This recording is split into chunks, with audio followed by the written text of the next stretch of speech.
Janěz, our amazing director of engineering. It's been quite a year so far.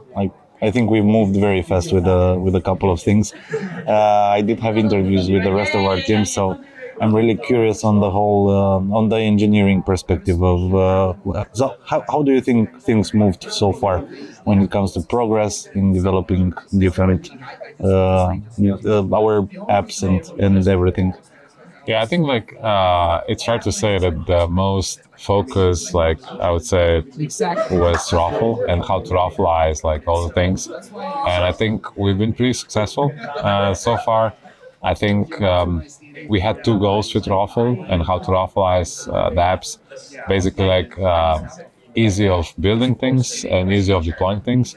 And I think we made very good progress on both. So in terms of easy to build, we try to streamline the steps and have it in Oasis CLI so that developers have good DevX. Okay. In terms of deploy, easy of deploy, we made this raffle marketplace protocol where basically we connect both node operators that would offer to run raffle compute nodes. Yeah. And on the other hand, for those dApp, let's say dApp authors, dApp developers that want to deploy something, they can just say, okay, this is the amount I'm willing to pay. This is the image I want to run, and basically they can forget about all the headaches of deployment and stuff. So I think those things are in a pretty good shape right now. I think we'll soon have an announcement, probably let's say a big splash of raffle, not just the architecture, but also some of the use cases. And I think one of the best things to actually make raffle and this raffle experience or developer experience great is to dog food. And I think for dog fooding, we did a small pilot project, which is a DeFi AI agent or DeFi agent. I think we now released it, right? So, double T3. Yeah, double T3.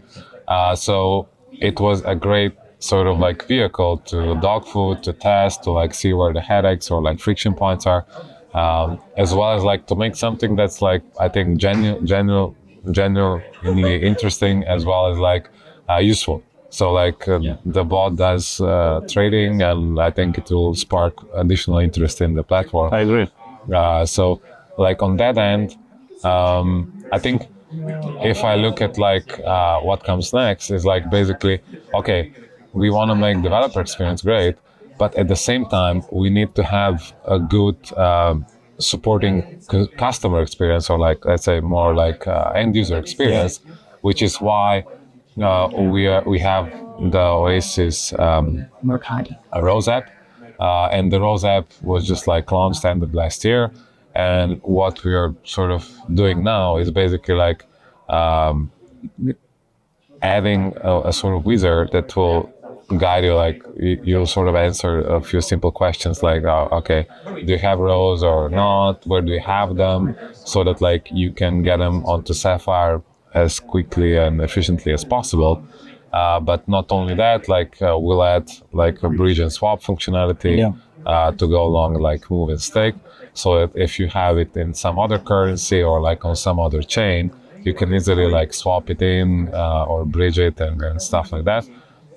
And like a Discord onboarding guide. yeah, something like that. And also one thing that's gonna happen across all the end user facing products Rose app and Oasis Explorer is we have made a great looking, I don't know if you saw it, but we use the chat CN as a base, and then we apply some Oasis theming and modifications on top, and we created a whole new Oasis design system, and alongside the UI library, which basically will make our end user facing products much prettier and with better UX. Yeah. And this is basically the UI library is heavily developed. The design system is basically done. So now it's the next step is to convert the Rose app and then the Oasis Explorer to actually use this UI library. Yeah. It's important to have the same language, the same design language. Yeah. And it's also you cannot like under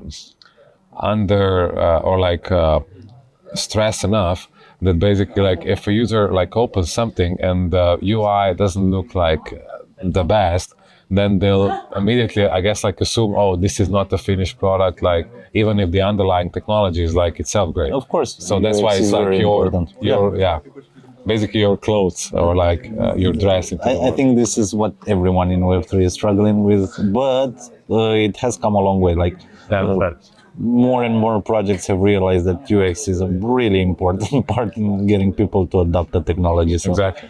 because that's the reality. Like everybody is used to apps on their phone. Like everything looks super nice and clean and easy to use, and then you get to Web3 where you scratch your head for half an hour trying to figure out how to do something, or like why does this look like it's been made in 1995? Of course, these things are necessary, but I think our team has done a really good job with the Explorer, with the Rose app, with the whole design language. I need to ask that question as well for the community. You know what question is coming.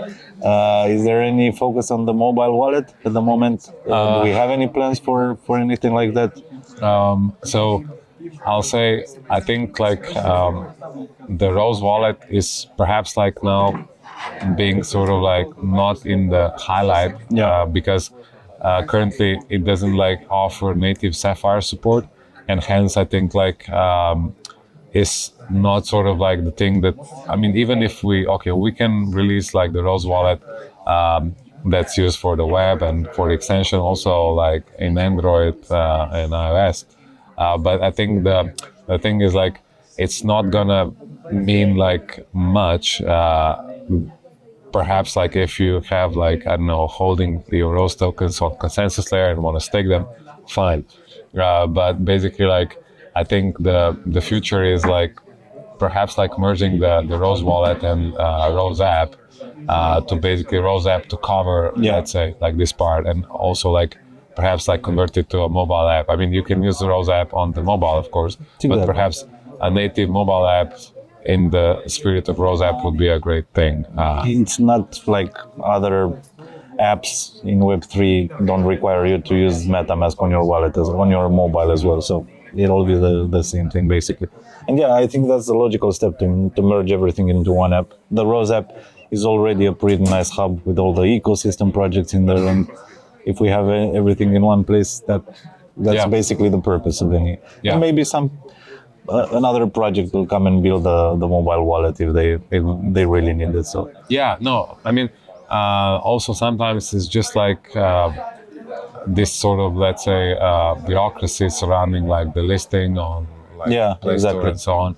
Yeah, it's in no way like nice decentralized, but it's very centralized, very like, let's say, slow and tedious. So, I know we encountered some issues, and there were some changes on their side as well, and in management. So that's why it's like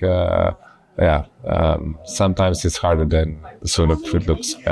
No, but I think it's the most important thing is we have a powerful framework where people can come and build on, and make sure that everything is running smoothly, which I think we have managed to do so far. Like we haven't had hiccups on our network as far as I'm aware. So yeah, I mean, like only sometimes perhaps like there is a difficulty in the actual sort of like your entry point. So like if sometimes like a gRPC or Web3 gateway is sort of stuck, but like if you run your own, you won't have that issue, right? So it's like the network is like has never had a downtime, and except for like the upgrades, but that's expected. But sort of only like perhaps like sometimes our public gRPC is sort of like getting a lot of traffic, and you would get some timeouts. But it's just like your centralized view into the network. Like the network itself is decentralized, and like if you would have your own node, like no issue. I agree. Okay, last question, and then I'll let you go because I know you're busy.